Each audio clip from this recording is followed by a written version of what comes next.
Assalamualaikum warahmatullahi wabarakatuh. Jadi di sini kami akan menjawab berdasarkan studi kasus di halaman 451. Adapun pertanyaan yang pertama yaitu apakah teknik analitis yang tersedia untuk membantu perusahaan seperti Wealth Coach yang berhubungan dengan permasalahan tata ruang? Teknik analisis yang cocok setiap perusahaan manufaktur seperti Wealth Coach harus mempertimbangkan yang terbaik, strategi tata letak yang sesuai bisnis mereka untuk memaksimalkan keuntungan. Desain tata letak ini harus mencapai pemanfaatan yang lebih tinggi dari ruang, peralatan, dan orang, meningkatkan arus informasi, bahan atau orang, meningkatkan semangat kerja karyawan, dan kondisi kerja yang lebih aman, meningkatkan pelanggan atau interaksi klien, dan fleksibilitas. Sebuah tata letak yang baik membutuhkan penentu peralatan dan penanganan material.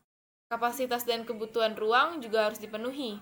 Hanya ketika personal, mesin, dan peralatan dikenal dapat mengejar memutuskan dengan cara tata letak menyediakan ruang untuk masing-masing komponen.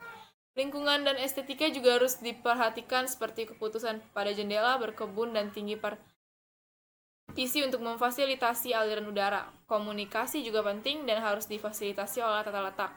Dan yang terakhir itu biaya pindah antara berbagai area kerja juga merupakan titik untuk mempertimbangkan. Dan yang terakhir, mode ini perakitan, mendesain layout proses desain grafik, mendesain layout proses dengan perangkat lunak, dan sel kerja komputer dapat digunakan dalam kasus ini. Mungkin kurang lebih jawaban yang dapat saya sampaikan. Terima kasih. Jawaban nomor 2 akan disampaikan oleh teman saya.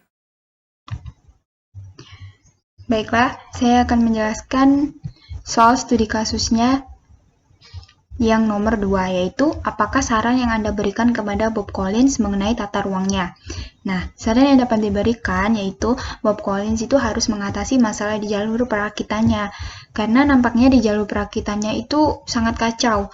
Nah, tahap produksi itu harus difokuskan terlebih dahulu, khususnya masalah tentang menyeimbangkan jumlah pekerja dan tugas pada setiap workstation-nya.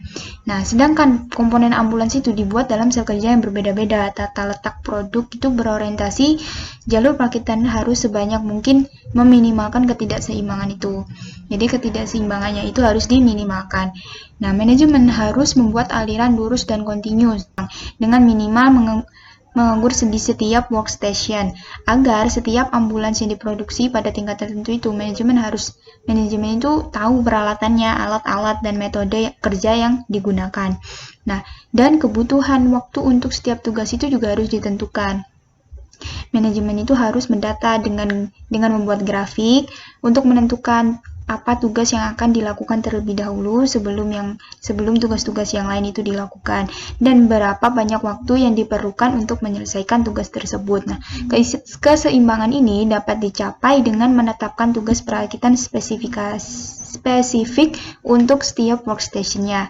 Hal ini dapat dilakukan dengan menentukan unit yang dibutuhkan per harinya dan membaginya menjadi waktu yang produktif yang tersedia setiap perharinya itu, sehingga waktu kerjanya itu maksudnya menjadi produktif gitu.